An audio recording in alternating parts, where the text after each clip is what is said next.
What's this? A new series from Nerd? You read the title right, people. I always enjoy watching videos about what games people play in a certain month, so I thought to throw my hat in the ring too. These will be relatively short reviews, so please sit back and enjoy.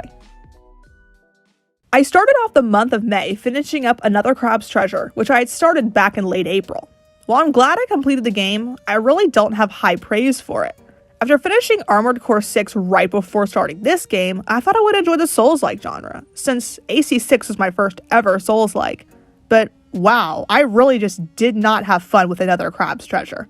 I enjoyed the story at the start, intrigued by the main character Krill getting his shell stolen by a tax collector, but by the halfway point I was struggling to stay focused. If a character wasn't part of the main cast, I'd either zoom through their dialogue or just straight up skip it, which is not like me at all. I think I was more frustrated with the gameplay and was just taking on the poor side characters. Speaking of gameplay, it was super difficult for me. Every boss fight, barring one of them, I struggled with heavily. I could never get the timing down of Krill's moves. In fact, it even seemed like there was input lag, and I was constantly being hit over and over again. It got so bad to the point that nearing the end of the game, I was so frustrated that I resorted to turning on the cheats from the cheat menu and making myself overpowered just to finish the game. Do I regret doing that? Absolutely not. This game is so hard. Okay, before anyone says it's a skill issue, it literally is. I'm terrible at Souls-likes, and I fully agree that this is indeed a skill issue. The soundtrack, though, was fun to listen to, at least while I was being destroyed by a boss for the millionth time. If you like Souls-likes, I think you'll like this game. But if you aren't a fan of the genre, or have never played one, steer clear of Another Crab's Treasure.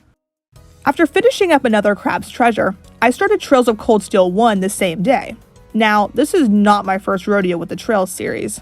Before this, I had played the entire Sky trilogy and the Crossbell duology, so I had super high expectations for Reen's journey through Erebonia. All 5 Trails games I played before this one I regard as nothing but amazing, with Sky SC even making my top 5 favorite games of all time list. But if you've played Cold Steel 1, you'll understand just how disappointed I was with it. I noticed a lot of people online regard this game as the worst in the Trails series, and I originally shrugged it off as the same people hating on Sky the Third for being more of a dungeon crawler. But I have to agree with the haters on this one. This game is just not good. Now, Cold Steel 1 is by no means a quote-unquote bad game. Hell, I probably would have enjoyed it more if it was a standalone game. But the further I played, the less it felt like a Trails game and more like a stereotypical JRPG. I was constantly thinking during my playthrough, man, this just feels like a Persona game with a Trails coat of paint on it. One of the features that reminded me the most of Persona was the bonding point system. This mechanic is very similar to social links from Personas 3 through 5, but that is not a compliment because they somehow screwed it up here in Cold Steel 1. In every chapter, you have one free day that allows you to complete side quests in the town and hang out with your party members via bonding points. The glaring issue, however, is that you only get 2 to 4 points depending on what chapter you're in, but there are 13 characters to pick from. You have to be very picky with who you choose, but that's not even my main problem with it. It's that if you miss a certain character's bonding event, you can flat out miss their entire backstory.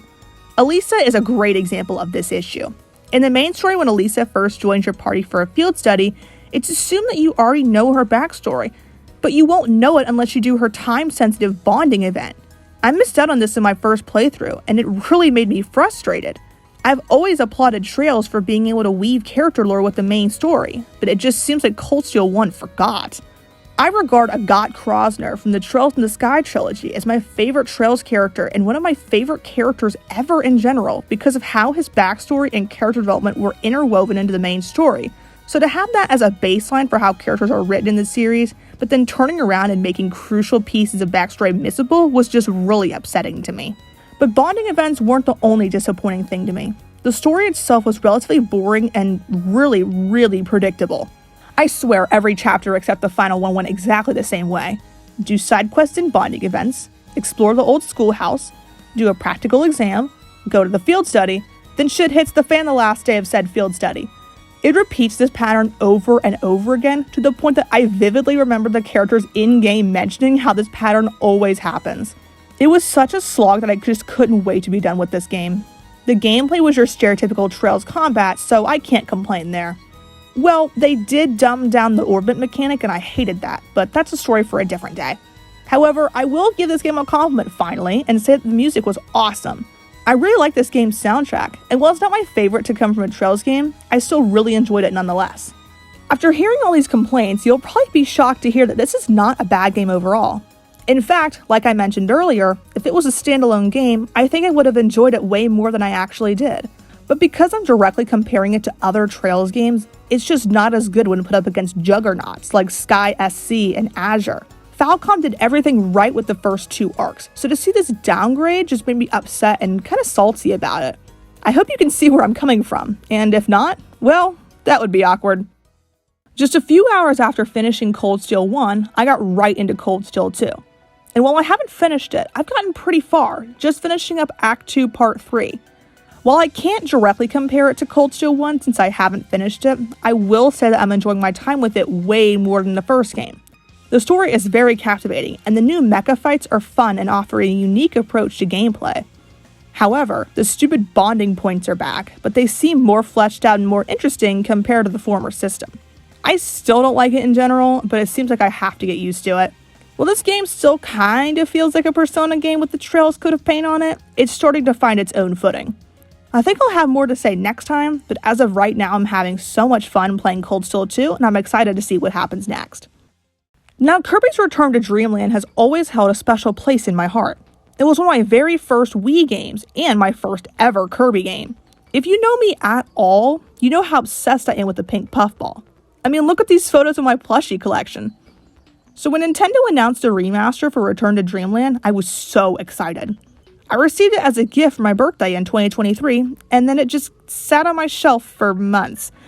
You'd think that since this game is so important to me that I'd want to play it immediately, but I was a little hesitant to. Let me make this very clear. I do not replay games once I finish them.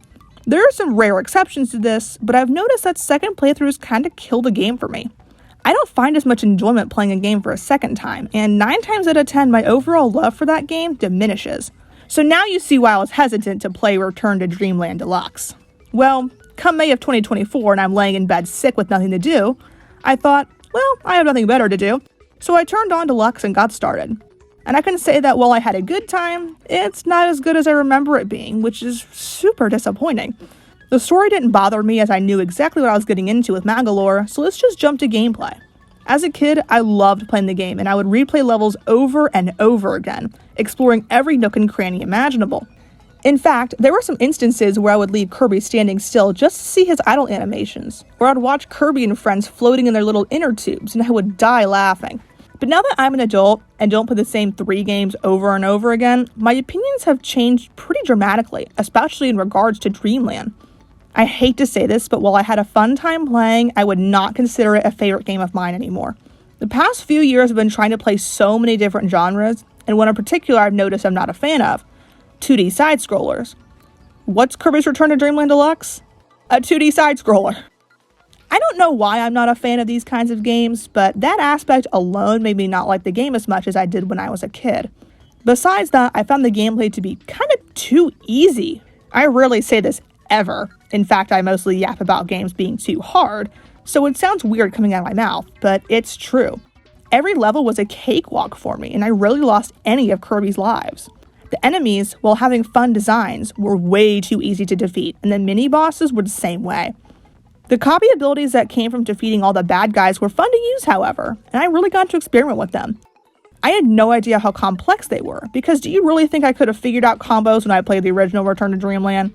And you know, maybe that's why I have so many quote-unquote problems with this game, because I already played the entire game in the past, and now I'm looking at it objectively instead of with the fondness I had for it as a kid.